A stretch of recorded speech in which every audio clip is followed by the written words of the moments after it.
Day 12. Reading. The Maiden of the Rivers.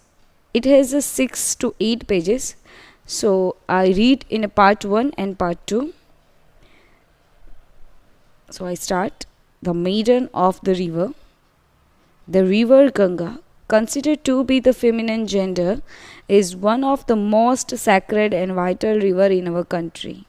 It boasts multiple tributaries and flows down from the Himalayas, originating in the caves of Gangotri in Uttarakhand.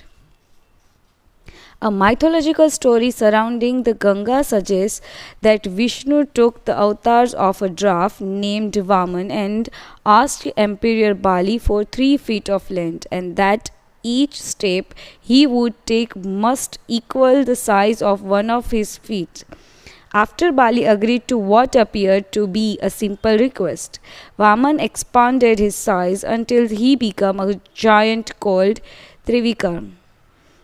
With 1 foot, he occupied all the land on earth, while the second occupied the sky. The third pushed Bali down. When the second foot occupied the heavens, Brahma recognized the foot to be that of Vishnu's and became thrilled at the opportunity to perform a puja for the Lord.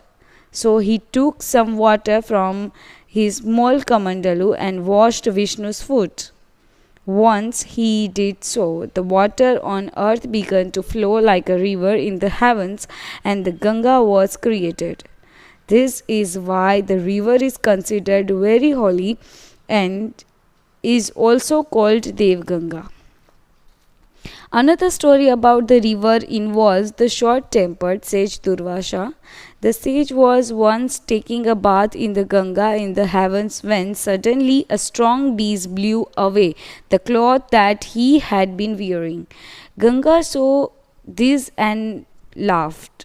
Durvasa became furious and cursed her. "You are a river that resides in the celestial realm, but your immaturity display your behavior similar to that of the humans on earth. From now on you will reside on earth instead."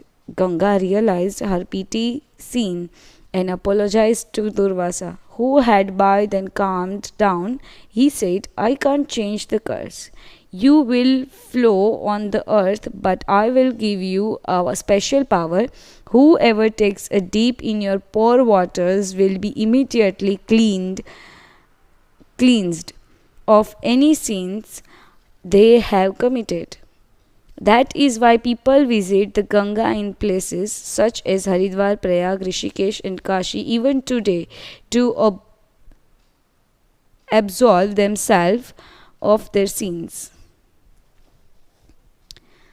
There once lived a king named Bhagirath who wanted Ganga to descend from the heavens to the earth. The king's ancestors had been reduced to ashes, and the only way for them to obtain salvation was for the river Ganga to flow over their ashes.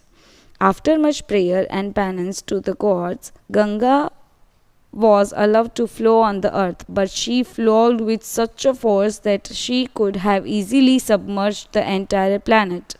So Shiv decided to direct only a fraction of her flow to the earth by holding her in his jata or hairdo, thus earning him the name Gangadhar. Yet her force was too strong, so strong, that when she reached earth, the gush of the water flooded of ashram of the sage Janu. Janu became so livid at the destruction that he drank the river. Ganga was then unable to proceed further. Seeing that the river had stopped flowing, Bhagirath prayed again, and soon the river emerged through Janu's ear, thus earning the name Janvi. Part 1 complete. Tomorrow